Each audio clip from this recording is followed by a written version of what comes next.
Cuando hablamos de infección urinaria en el hombre, hablamos de una patología muy común donde es fundamental el trabajo en equipo porque desde lo clínico, desde lo infectológico y desde lo urológico tenemos que estar unidos para poder entender el diagnóstico y poder presentar el mejor tratamiento para los pacientes.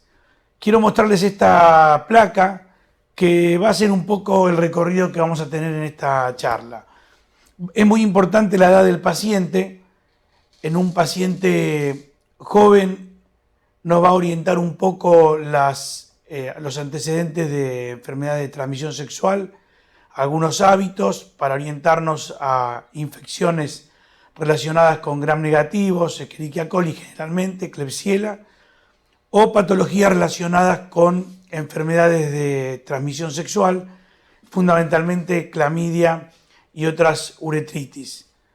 También es importante los antecedentes en estos pacientes, porque cuando hablemos de pacientes añosos vamos a estar hablando de pacientes que en su gran mayoría tienen orgánicamente algún grado de hiperplasia prostática benigna, algún grado de obstrucción, algún grado de retención urinaria, y por eso es muy importante el brazo urológico en esta patología infectológica para poder determinar si tenemos que hacer algo más que el tratamiento antibiótico.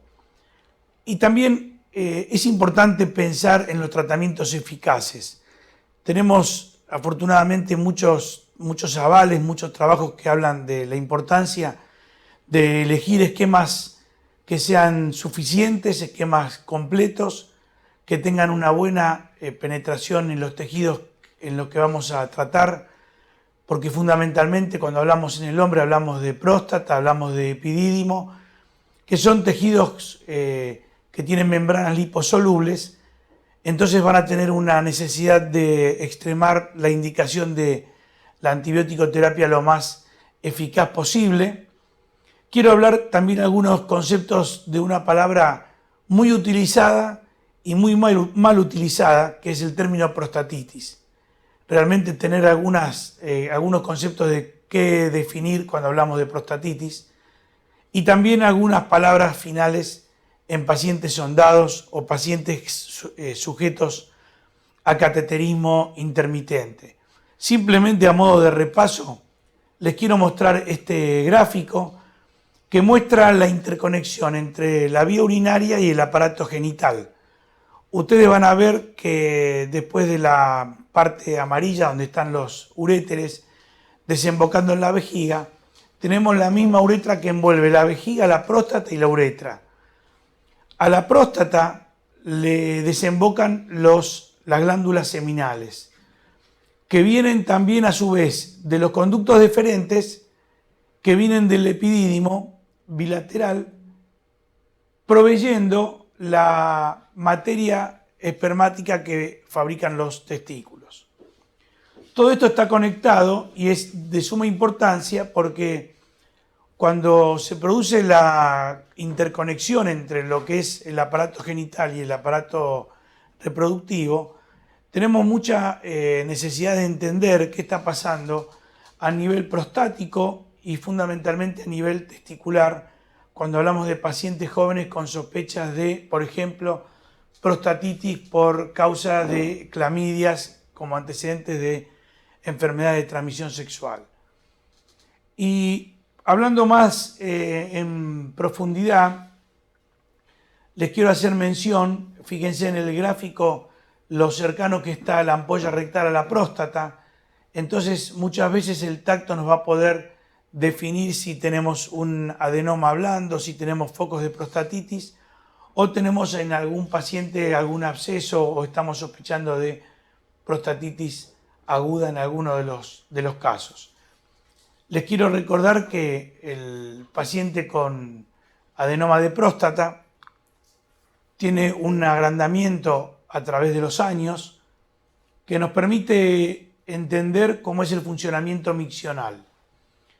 Es importante entender este mecanismo miccional porque pasan muchos años hasta que el hombre empieza a darse cuenta que es un retencionista crónico.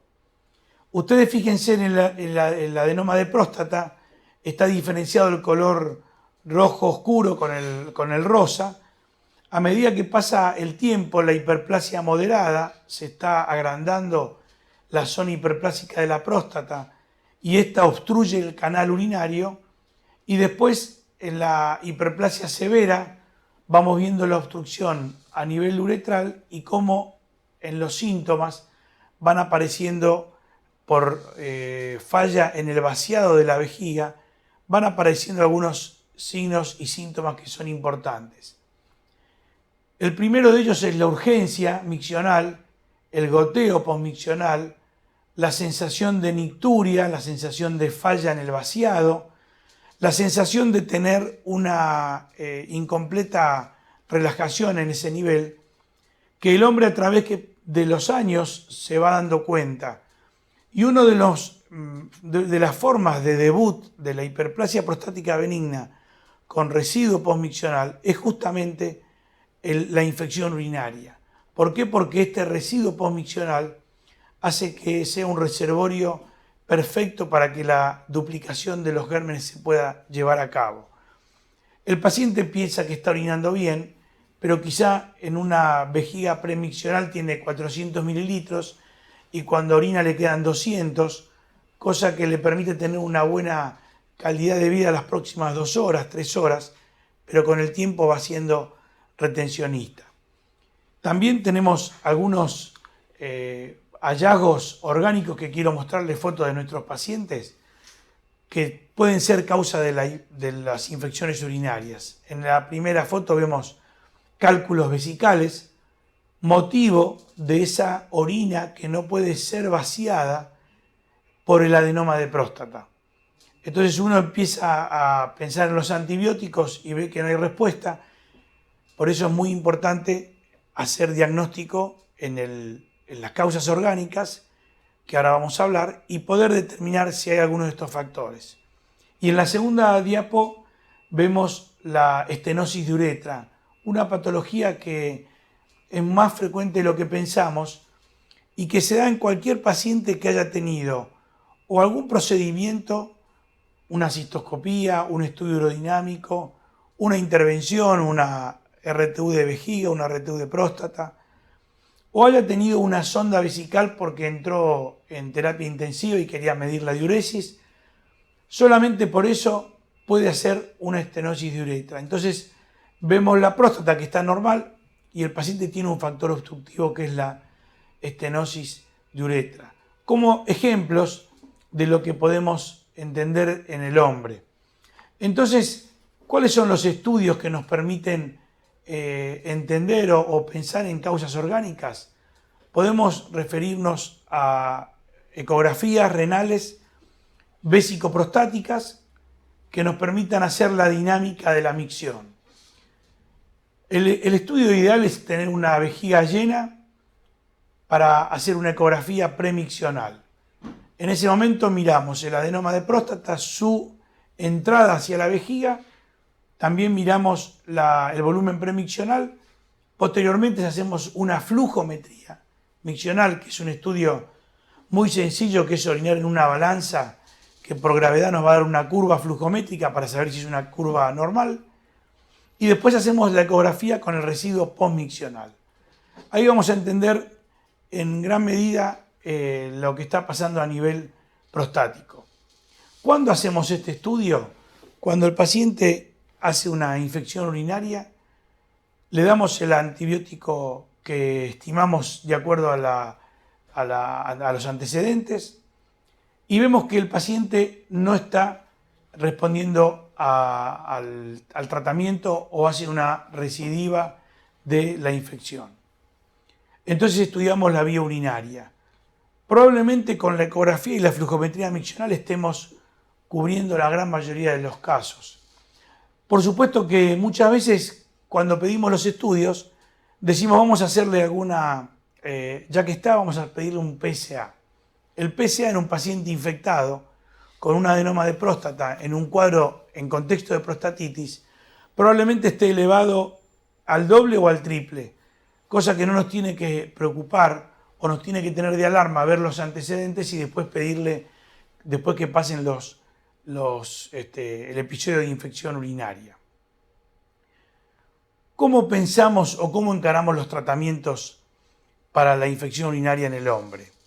Mucho hablamos de la infección urinaria en la mujer, mucho nos hablan de los usos racionales de antibióticos. Así que en el hombre vamos a reservar antibióticos que tengan muy buena penetración en los tejidos blandos, como yo les hablé anteriormente, parénquima renal, adenoma de próstata, tejido prostático con su membrana liposoluble, testículo y epidídimo. Y entonces ahí tenemos un buen refugio en las quinolonas, especialmente la ciprofloxacina, la levofloxacina, también la trimetroprima sulfametoxazol, el conocido como el Bactrim, y también recientemente los estudios de las evidencias europeas en el uso de la fosfomicina trometamol, que es un aliado muy interesante porque es por vía oral y es única dosis, que nos permite tener un buen control como monodroga de una parte del tratamiento. Estos tratamientos tienen que estar siempre acompañados de lo que les hablé anteriormente, que es cuál es la causa orgánica. Por ejemplo, si es un adenoma de próstata, además del antibiótico, tenemos que ayudar a que haya vaciado completo de la vía urinaria. Entonces ahí tenemos el refugio de los alfa bloqueantes, terazocina, tamsulosina, doxazosina, silodosina, que nos van a permitir mejorar el vaciado de la vejiga. Muchas veces con esto logramos tener un vaciado completo y el paciente mejora. Y muchas veces tenemos que definir en un trabajo de equipo, cuando esto se hace más frecuente, si necesitará en el tiempo posterior algún tratamiento quirúrgico para descomprimir la zona prostática. Muchas veces en la ecografía, y después nos valemos de la resonancia, encontramos nódulos de prostatitis o de abscesos, y ahí sí tenemos que recurrir al vaciado de ese adenoma para evitar que los gérmenes tengan reservorios, además de todos los factores obstructivos, reservorios internos en la glándula prostática. Muchas veces el uso de las quinolonas están dependiendo del antibiograma, pero si hemos tenido un historial en el paciente interesante, responsable, vamos a tener buena respuesta en las primeras 48 horas. Si estamos frente a una infección aguda con un cuadro séptico o con un cuadro de bacteriemia, el recurso de los beta-lactámicos o los antibióticos de tercera generación de amplio espectro son un buen recurso para el inicio del tratamiento hasta definir el antibiograma y pasarlo a vía oral.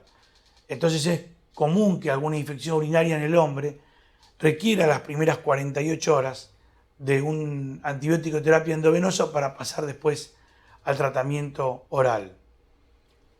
Cuando hablamos de la intercomunicación en las especialidades es justamente esto. ¿Qué antibiótico vamos a manejar? ¿Qué vamos a hacer aparte de los antibióticos? ¿Cuándo tenemos que intervenir? Decíamos de las causas orgánicas.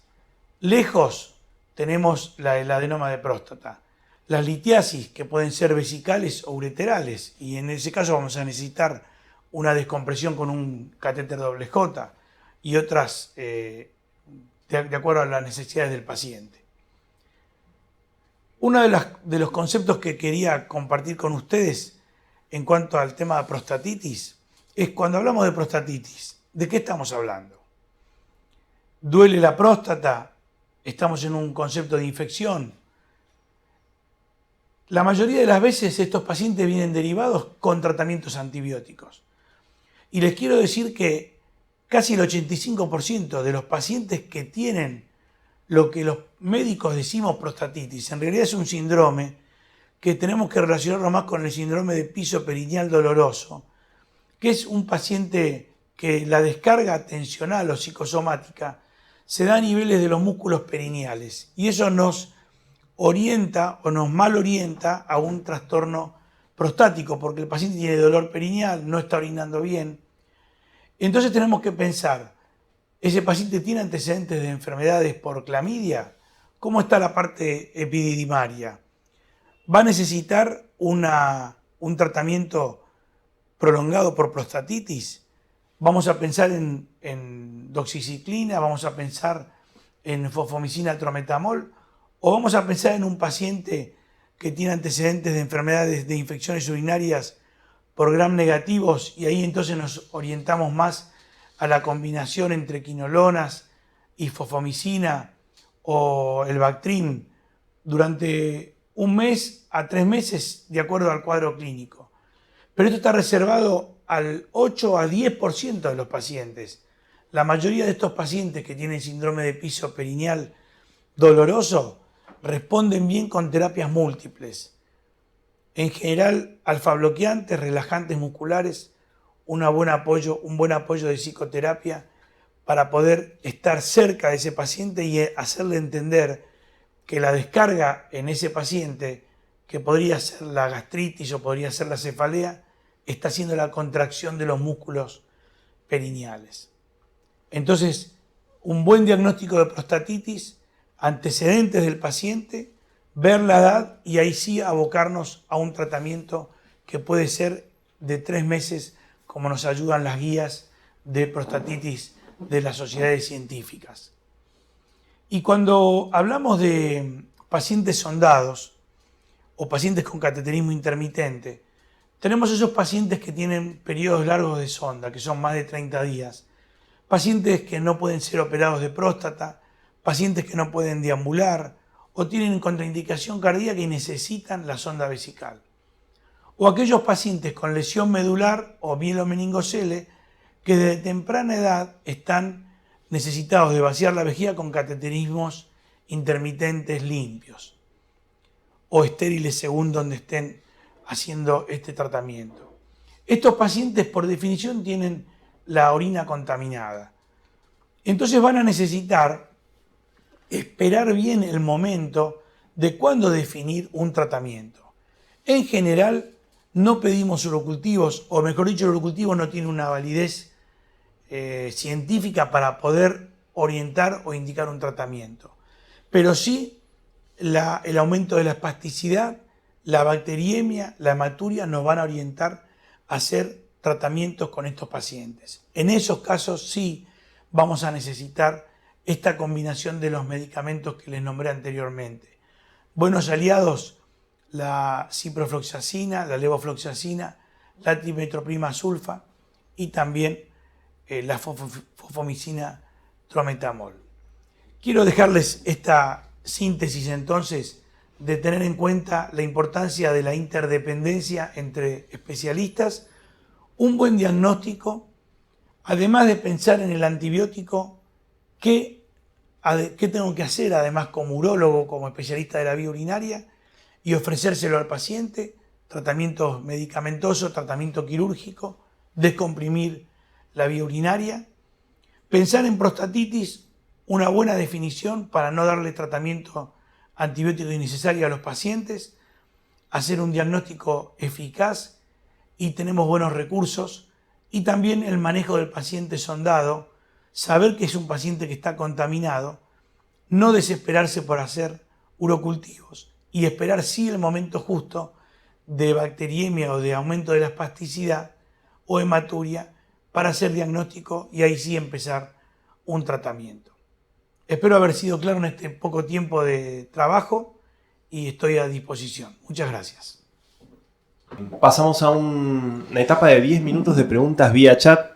El doctor va a estar contestando las inquietudes de la audiencia. Nosotros las vamos a estar leyendo, él las contesta y cualquier pregunta que quedara fuera de este bloque puede ser remitida a nuestro mail stambuliantalks@stambulian.com.ar y se les hará llegar la respuesta desde allí. Recuerden que también nos pueden seguir en nuestras redes sociales, en nuestra fanpage de Facebook Stambulian Talks o en nuestro canal de YouTube www.youtube.com/funsei. Bien, vamos a dar inicio entonces a las preguntas. Tenemos gente que nos manda saludos para usted desde Comodoro Rivadavia y nos llega la primera pregunta. ¿Cuándo está indicada la cirugía de próstata en un paciente con infección urinaria? Es una pregunta que requiere una explicación mínima. Cuando el paciente está con infección y descubrimos que tiene retención urinaria, lo primero que hacemos es el tratamiento farmacológico para poder descomprimir la vía urinaria. Pero si no está respondiendo en la necesidad de tener un vaciado completo o se repiten estas infecciones en una frecuencia más allá de lo normal, podemos decir en 2 o 3 veces por año, o el paciente tiene una estabilidad relativa y después de una relación sexual tiene un nuevo cuadro de infección urinaria, que eso está muy relacionado con esta patología, porque ahí es donde contrae las vesículas seminales y descarga el líquido prostático y hace un nuevo cuadro de infección. Ahí tenemos que pensar en descomprimir la glándula prostática. Para tener un buen vaciado y para erradicar esos núcleos que muchas veces están acantonando gérmenes o están anidando gérmenes. Recuerden que el adenoma de próstata es el equivalente a la mama, la hiperplasia o la displasia mamaria. Es esa transformación de la glándula que de fabricar líquido seminal pasa a ser una transformación fibrosa o hiperplásica. Entonces, en esa transformación puede tener lugar procesos infecciosos crónicos que después el patólogo nos va a remitir como una pieza con infección crónica de prostatitis. No quiere decir que va a tener glóbulos blancos elevados o va a ser infección, pero es un tejido que anida con mucha facilidad gérmenes. Por eso, como tiene la glándula liposoluble externa, la membrana liposoluble, tenemos que tener, cuando requiere antibiótico, buena penetración y tratamientos eficaces. Bien, muy clara la respuesta, doctor. Acá Sandra Fretes nos escribe lo siguiente. En un paciente sondado crónico, ¿cada cuánto tiempo debe recambiarse la sonda? Para la toma de muestra en este tipo de pacientes en los que sospechamos una infección de tracto urinario, ¿se debe realizar el recambio de sonda para toma de muestra? Es una buena pregunta y muy controversial porque en cada centro donde trabajamos tenemos siempre la necesidad de armar algún consenso para poder determinar este tipo de metodología. Tenemos dos tipos de sondas. Una de las sondas de silicona, que son las amarillas, que tienen un tiempo de aproximadamente 30 días de duración. Recuerden que los gérmenes entran por el canal externo, por la fase entre sonda y uretra, y también por el canal interno, haciendo una especie de sarro que va tapando la salida de la orina. Entonces, en ese tipo de sondas, que son comúnmente las que vemos amarillas, ese tipo de sondas tienen un recambio de un mes en general, teniendo una buena hidratación el paciente y buenos cuidados de sonda con circuito cerrado. Si tenemos sondas siliconadas puras, que son las transparentes, el recambio se puede hacer entre 2 y 2 meses y medio. Tienen menor adherencia de las partículas que podrían llegar a ser reservorio de los gérmenes. Cuando tenemos este tipo de casos, el paciente tiene que hacerse el recambio de sonda. Podemos utilizar un antibiótico para la profilaxis en ese recambio 1 hora antes y en general no vamos a tener inconvenientes.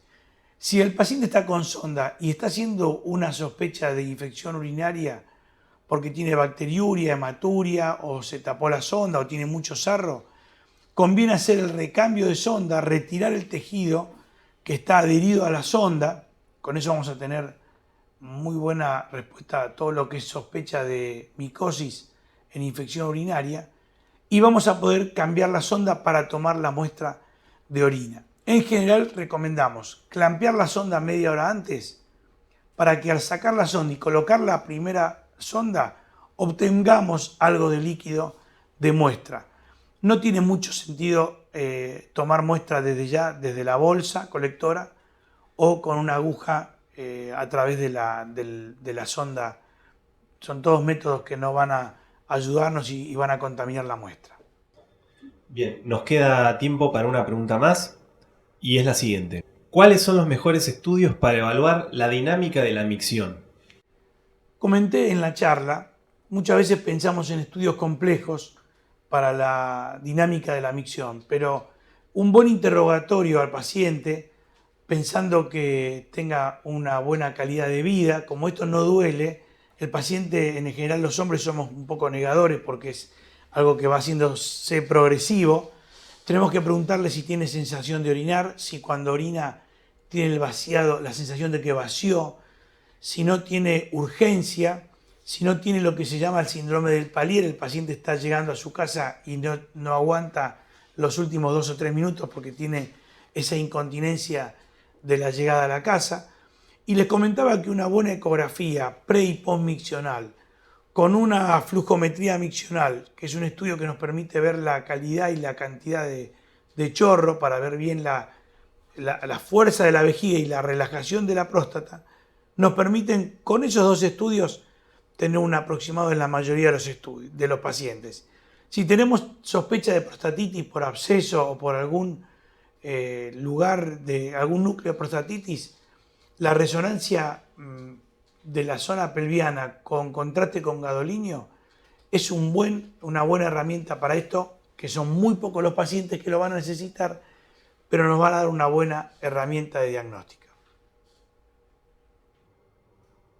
Bien, Sandra Fretes nos escribe una pregunta más. Con esta estaríamos cerrando el bloque y es la siguiente. Para el retiro de la sonda, ¿se puede realizar en una sola maniobra o se debe clampear y desclampear antes del retiro? Si vamos a tomar muestra de orina, mi sugerencia es clampear media hora antes para tener orina en vejiga, pero si no vamos a tomar muestra y es un recambio habitual, no es necesario clampear. Hay que estar bien seguro de que el balón esté desinflado y en una sola maniobra se puede extraer la sonda sin ningún inconveniente.